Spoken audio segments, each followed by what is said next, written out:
Dans cette capsule, aujourd'hui, vous allez découvrir comment faire silence à l'intérieur de vous pour vous connecter profondément à vous-même et agir avec justesse.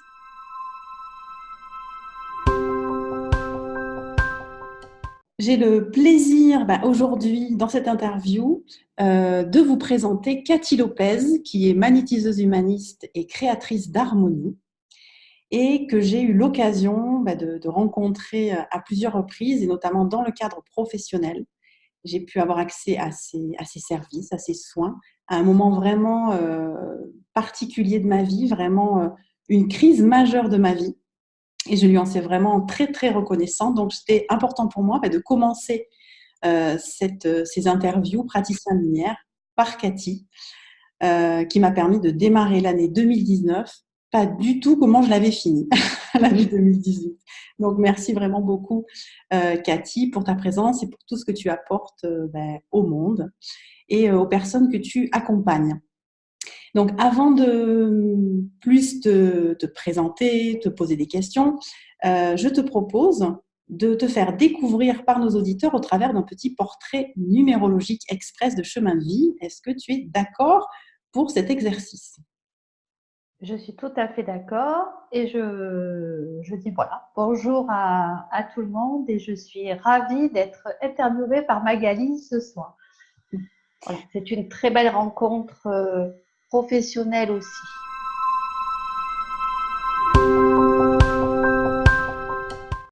Et l'idée, c'est vraiment de faire sortir, évidemment, en quelques minutes, de croquer son portrait et notamment de l'axer sur son chemin de vie.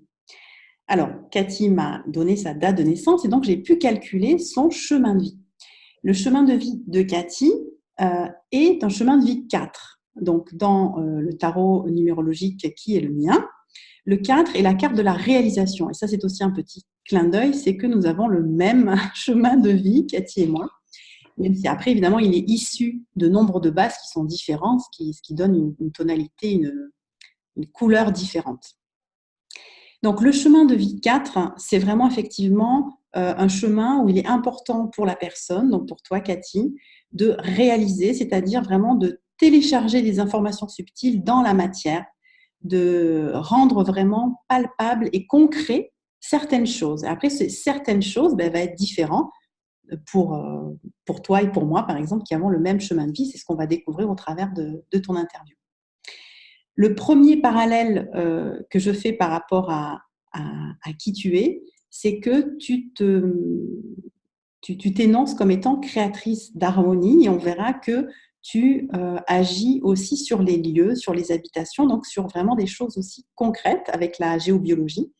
Donc ça fait vraiment partie en général des motivations d'un chemin de vie 4 qui veut quelque part être bien aussi dans la matière et bâtir. Donc le lieu est très important. Ensuite, si j'observe les qualités de base qui sont issues de ton jour, de ton mois et de ton année, eh bien, ce que je vois, c'est que ton petit plus, qui est vraiment ta sensibilité propre, c'est que tu as une capacité à entrer en profondeur à l'intérieur de toi. Hein. Et c'est depuis cette profondeur et cette capacité à ressentir profondément, donc qui dit profondément, c'est aussi vraiment dans ton corps, hein, c'est-à-dire bien incarner ce qui vient de l'ordre de l'invisible, bien plus tu vas t'autoriser à vivre cela profondément, plus tu vas réussir à comprendre, à conceptualiser, à mettre en mots finalement euh, un message qui a pour premier objectif, dans ce que j'en perçois dans ta numérologie, d'apaiser d'abord, d'apporter de la bienveillance, de la transparence aussi, de la clarté, et tout ça de manière très spontanée. Hein, c'est pas forcément faire une conférence de 2 heures et demie pour nous apporter de la clarté, c'est-à-dire qu'il va aussi y avoir chez toi cette envie d'être efficace, clair, simple dans ta manière de transmettre ton message au monde, avec cet objectif vraiment que ça apaise, que ça calme et que ça lève aussi les non-dits et tout ce qui pourrait être de l'ordre du déni chez la personne qui t'écoute. Ensuite, le dernier petit indicateur qui est la partie la plus cachée en fait de notre chemin de vie, parce que ce n'est pas forcément ce qui est très visible, mais parce que c'est tellement en nous, tellement ancré en nous qu'on peut oublier qu'on a cette botte secrète. Chez toi, c'est la capacité à être autonome. Autonome, donc de ne pas te servir de méthodes déjà préconçues, d'écoles, de formation. Il y a cette capacité vraiment à faire tout ce que je viens d'énoncer en premier sur ton chemin de vie de manière tout à fait autonome, à ta sauce, vraiment à la façon Cathy. Et c'est du coup aussi ce que tu vas apporter évidemment aux autres, cette capacité à prendre son autonomie. Et le dernier élément, la dernière qualité qui transparaît dans ce que tu as à offrir au monde, c'est l'énergie déjà, c'est-à-dire cette capacité à transmettre de l'énergie, c'est-à-dire quelque chose qui pulse, qui réveille, et à la fois qui réveille et qui donne confiance. Et du coup, si je pouvais oser transmettre un petit message, c'est-à-dire le message que ton chemin de vie révèle en tant que praticienne de santé, je dirais, alors je l'ai noté tout à l'heure, je me suis branchée sur ta numérologie. Voilà, si tu avais un slogan quelque part, si je devais te proposer un slogan sur ton activité, ce serait, si tu t'adressais au monde et à la personne qui t'écoute, ce serait « Aie confiance dans ton ressenti pour bâtir une vie épanouie dans l'ici et maintenant ». Donc, est-ce que ce slogan te parle? Est-ce que tu te verrais le dire à quelqu'un? Est-ce que tu t'y reconnais? Qu'est-ce que tu pourrais transformer, ajouter pour qu'on comprenne voilà, un petit peu mieux ton chemin de vie au travers de tes propres mots maintenant? Ah ben c'est un très beau slogan, je vais le reprendre, Magali. Non, je suis entièrement d'accord et merci parce que quelque part, ce portrait est bluffant de vérité. Et en tout cas, par rapport au message que tu viens de transcrire, justement, moi, j'aide et j'accompagne les personnes à s'épanouir en conscience pour créer leur vie idéale. Donc, ça correspond, ça va. Ça correspond. Bon, super. Donc, on prendra le temps, évidemment, dans le courant de l'interview pour en savoir un petit peu plus sur, du coup, comment tu vas arriver à nous donner confiance en nos ressentis pour bâtir voilà, ce bien-être en soi et autour de soi, si je puis dire. Mais j'avais envie donc de proposer à ceux qui nous écoutent de commencer d'abord directement par une expérience pour qu'on puisse sentir qui tu es. On est là dans des praticiens lumière, donc on est vraiment sur l'envie de partager d'être à être. Et donc, je propose qu'on passe tout de suite au cadeau que tu avais envie d'offrir aux personnes qui nous regardent.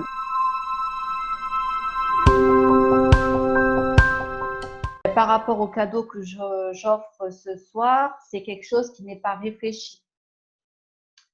Parce que je fonctionne aussi comme ça avec mon ressenti. Et ce qui est important pour moi, c'est de pouvoir vous offrir quelque chose qui est dans le plus juste, pour le plus juste moment.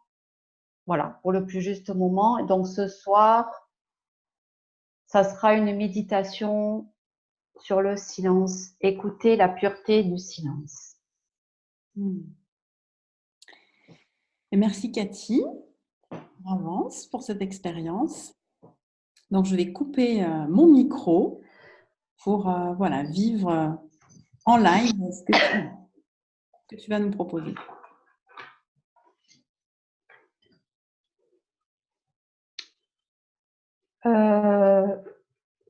Donc, en fait, dans ce qui m'est venu, dans ce que j'ai ressenti, c'est vraiment dans l'invitation de cette méditation, c'est déjà peut-être contacter ou recontacter pour certains qu'est-ce que le silence et savoir écouter le silence. Pour certains, ça peut faire peur parce que ça sous-entend quelque chose, être dans du vide. Mais si on écoute bien le silence, il y a quelque chose qui va vous mettre en paix, qui va apaiser aussi bien votre corps, votre mental, votre esprit. Voilà, il y a vraiment quelque chose de bénéfique et de serein dans le silence.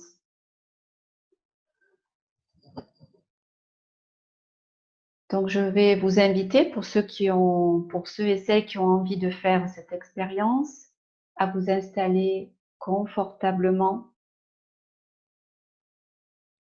Voilà, ça c'est vraiment important de prendre le temps de s'installer. S'il y en a qui n'ont pas le temps de la faire ou qui veulent la faire plus tard, voilà, c'est vraiment dédié un moment à soi.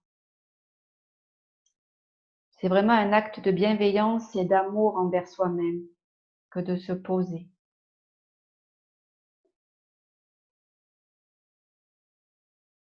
Donc voilà, lorsque vous êtes installé bien confortablement, je vous invite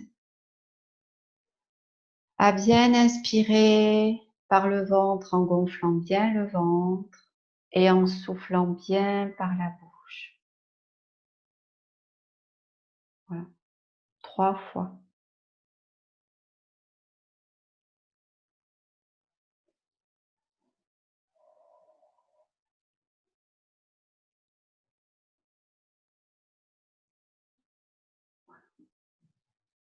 Je vous invite à vous connecter à votre corps, à sentir la présence de ce corps.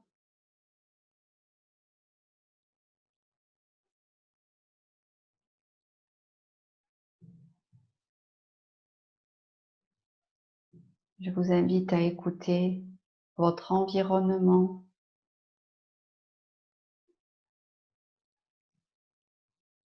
S'il y a des bruits, laissez-les passer. Si vous avez des pensées, laissez-les passer.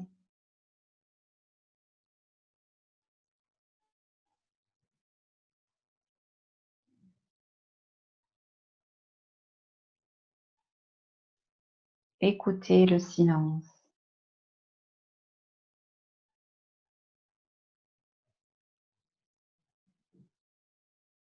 Écoutez ce qu'il y a de plus vrai en vous et autour de vous.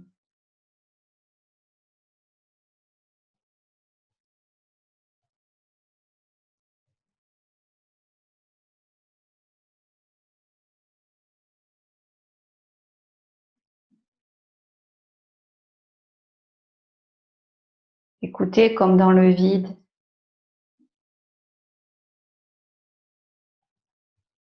Vous pouvez rencontrer de l'aisance, du mouvement, de la liberté, de la paix.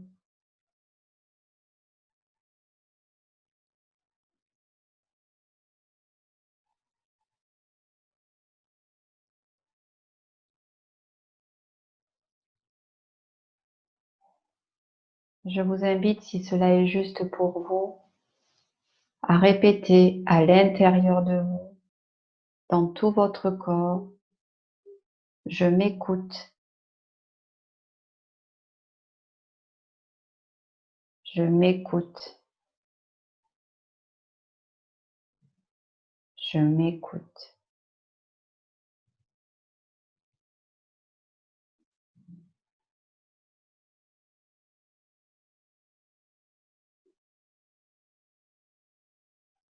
Et là, je vais vous laisser écouter le silence et je vais me taire pendant un petit moment.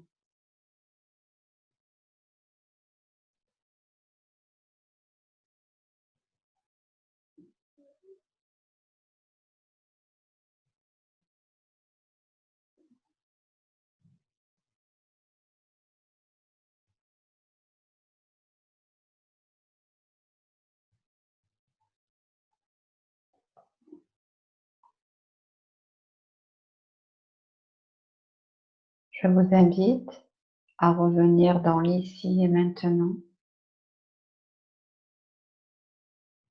en restant dans le silence intérieur,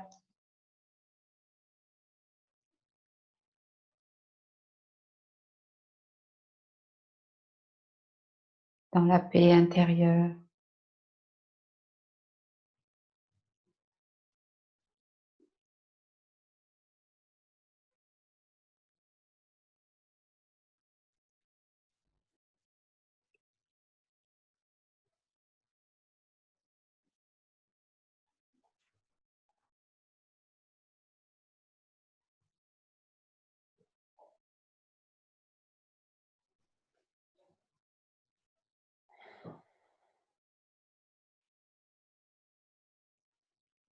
Difficile de briser ce silence pour reprendre la parole.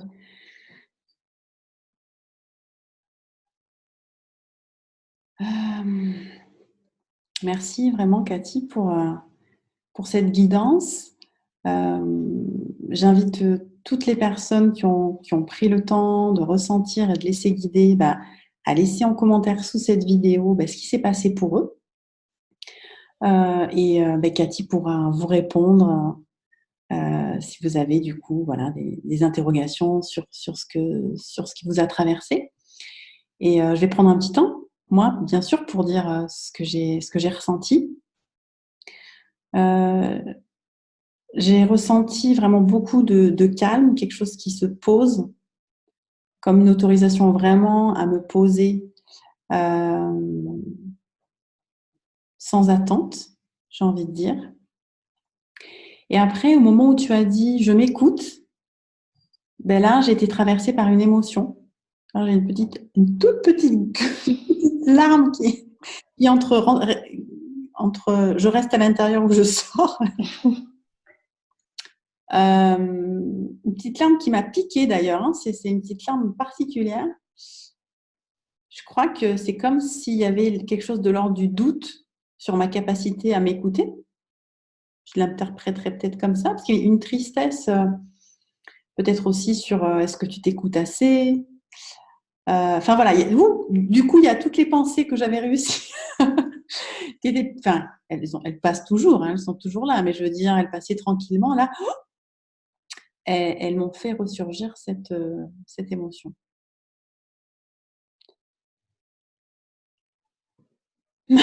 Voilà, à accueillir, et du coup, voilà, je me mets en proposition d'aller prendre le temps justement d'écouter ce que le fait que m'écouter peut me suggérer en ce moment.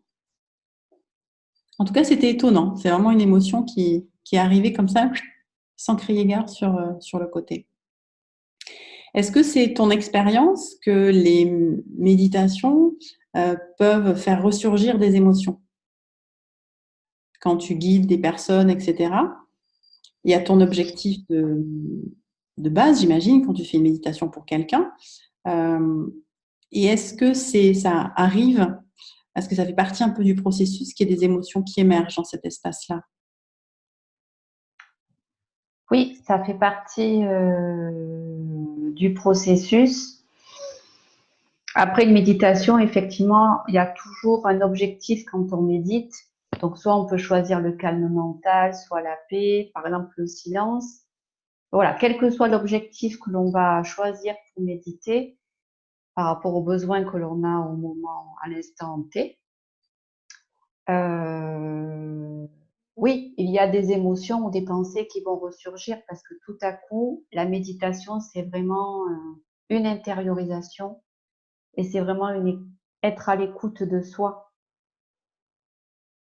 C'est peut-être le seul moment dans la journée où on est vraiment à l'écoute de ce qu'on ressent ou de ce qu'on ne veut pas ressentir. C'est ça aussi la clé dans la méditation. Donc, tout ce qu'on aurait pu mettre un peu sous le tapis pendant la journée se donne l'autorisation de revenir au moment de la méditation. Ça peut. Ok. Soit on va être submergé par des pensées,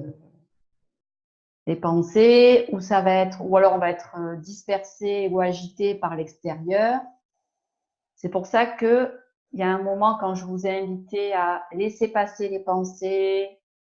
Voilà, il peut y avoir des bruits extérieurs, mais derrière tous les bruits, il y a le silence.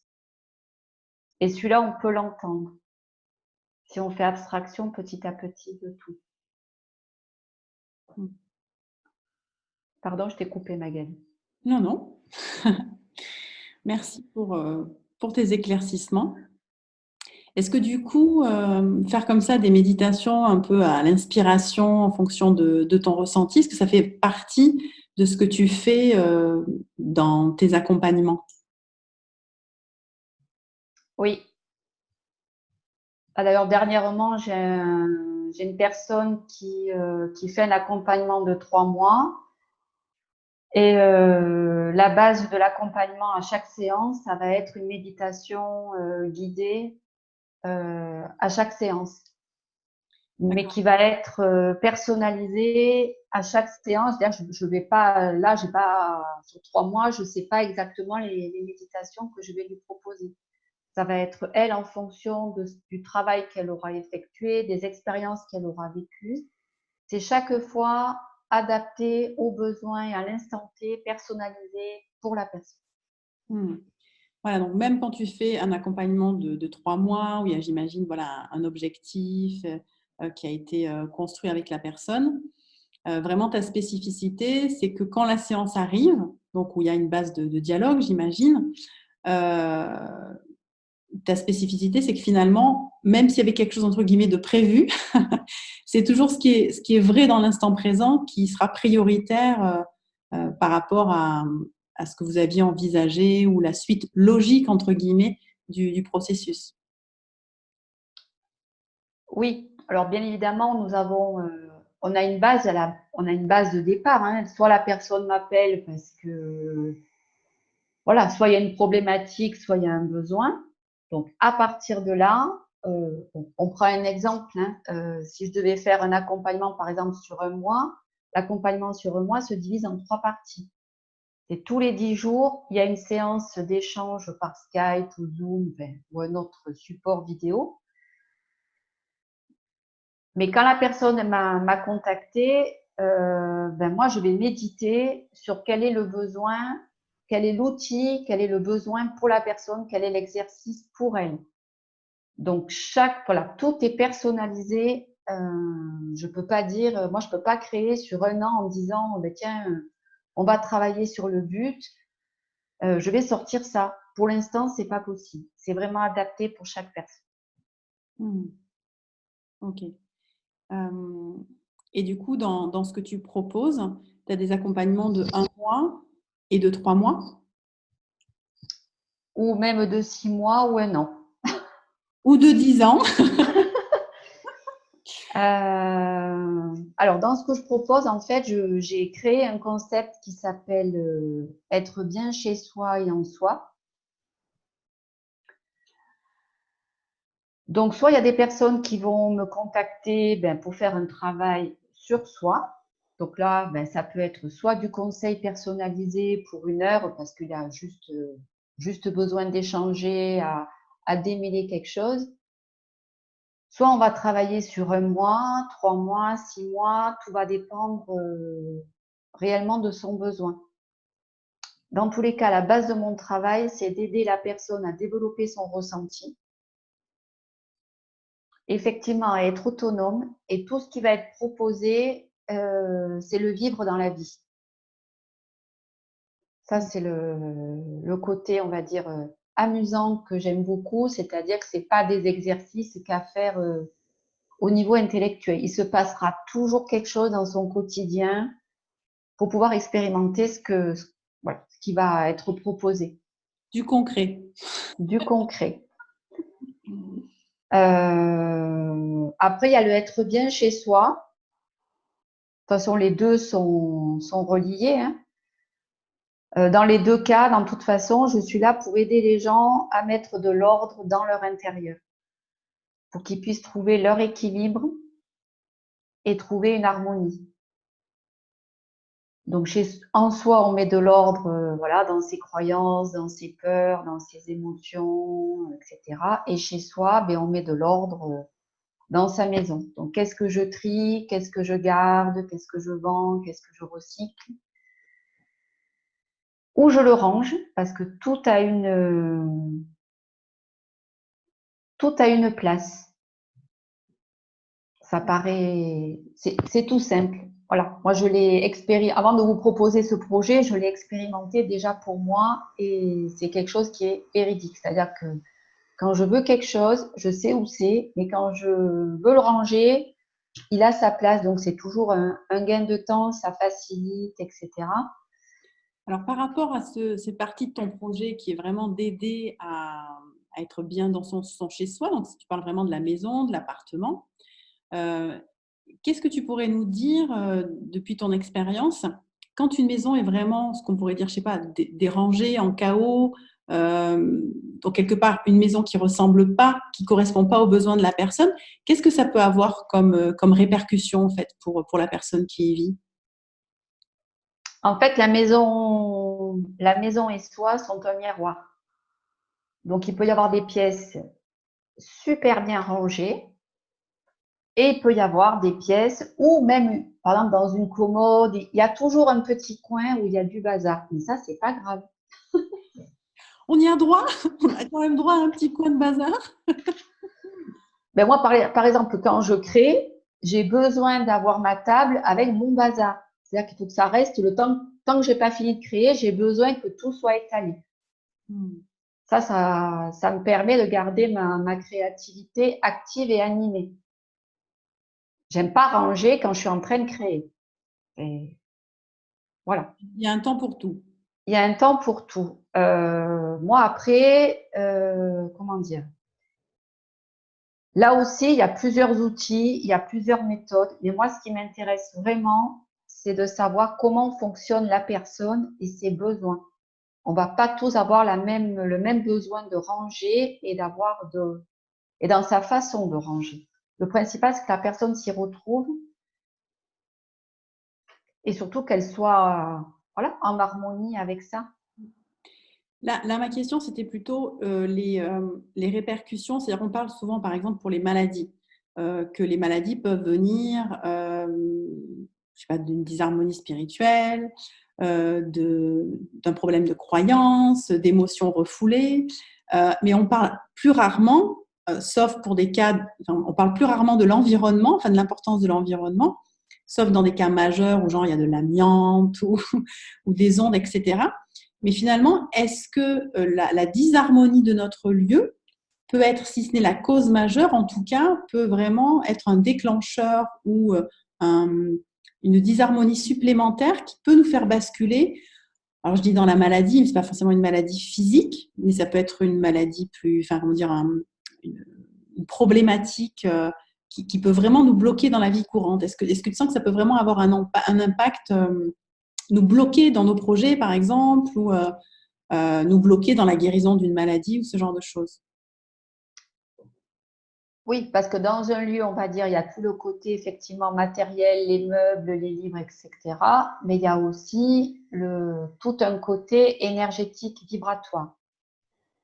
Euh, sans savoir véritablement ce que c'est, je pense que voilà, beaucoup de gens ont dû déjà expérimenter cela, d'arriver dans un lieu et de ne pas se sentir bien.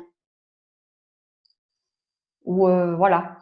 Donc effectivement, il peut y avoir des répercussions, soit à un niveau, on va dire, géobiologique, c'est-à-dire que s'il y a une source d'eau qui passe, effectivement, il peut y avoir des réseaux énergétiques, il peut y avoir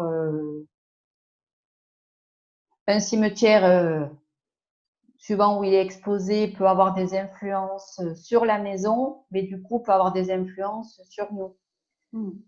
Là où on peut pousser aussi, c'est que si vous habitez une maison où on va dire, il y a eu un couple avant qui se disputait souvent, il y avait beaucoup de colère, ou beaucoup de tristesse, ou beaucoup de dépression. C'est quelque chose qu'on dégage vibratoirement et qui peut rester en suspens comme ça dans l'air. Et ça crée une ambiance dans laquelle c'est pour ça que parfois on n'est pas bien. Hmm. Donc ça peut totalement être nettoyé. Donc là, tu travailles aussi sur l'aspect plus énergétique et donc sur la géobiologie de l'habitat.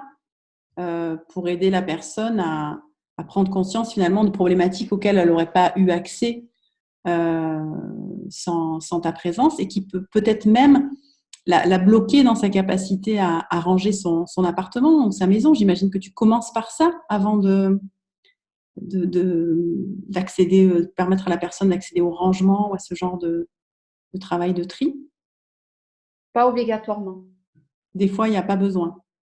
On va y arriver après. Ça peut être pendant, mais déjà la première étape, c'est que la personne prenne conscience, et c'est là où tout le travail va se faire en profondeur, de tout ce qu'elle a chez elle. Est-ce que c'est vraiment essentiel pour elle?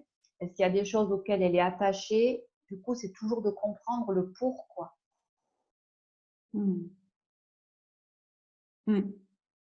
Après, moi, je fais toujours un travail avec bienveillance et en douceur, parce qu'il y a des choses auxquelles on est attaché et qu'on ne peut pas se séparer tout de suite. Donc, c'est travailler vraiment sur le pourquoi pour que la personne, ça c'est très important pour moi dans ma façon de travailler, c'est la personne elle-même qui décide de faire les choses.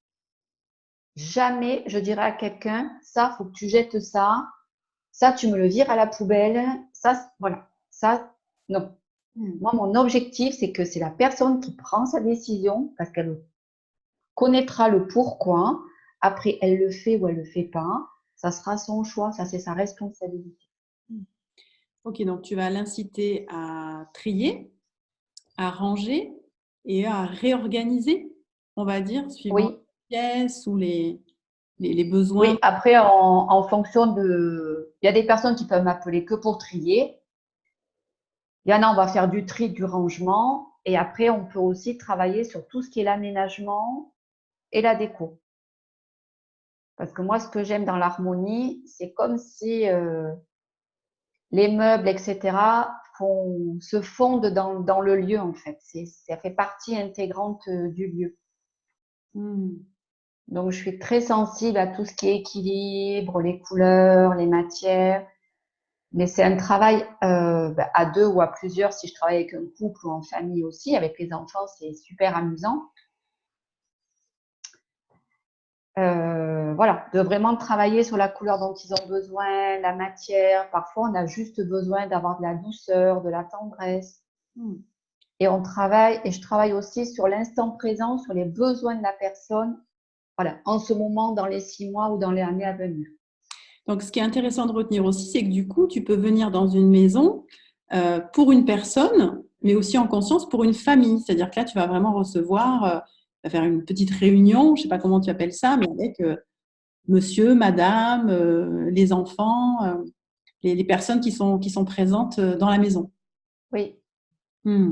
Bon, super. Donc là, c'est l'aspect plus le lieu à l'extérieur.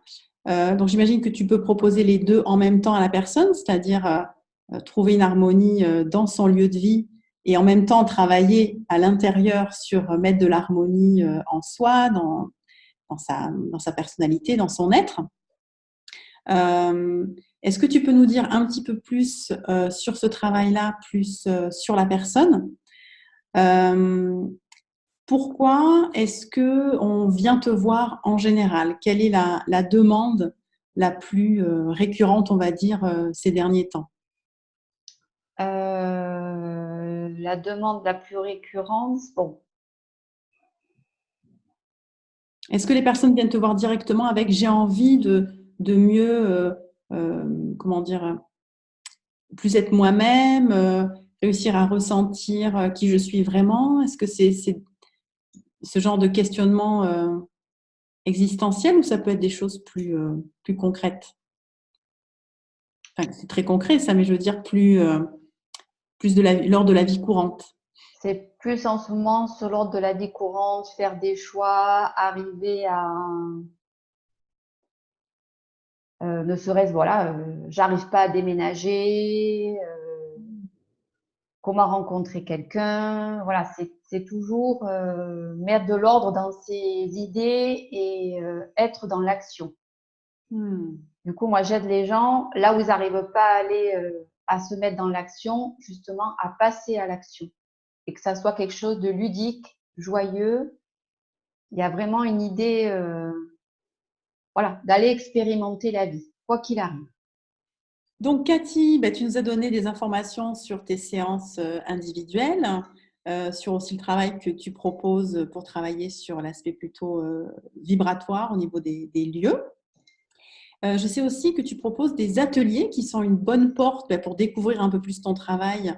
Et là, tu en proposes 4 prochainement. Est-ce que tu veux peut-être nous dire voilà, les titres et les thématiques des prochains ateliers? Donc oui, c'est 4 ateliers qui vont se dérouler de octobre à décembre. Donc là, j'ai choisi pour cela d'être plutôt en quelque chose de présentiel. Donc les 4 ateliers, effectivement, c'est pour découvrir voilà qui je suis, comment je travaille, mais surtout pour vous découvrir vous. Donc le premier, c'est j'apprends à faire des choix justes pour moi. Le deuxième, c'est j'apprends à m'aimer. Le troisième, c'est j'apprends à mettre de l'ordre dans mon intérieur.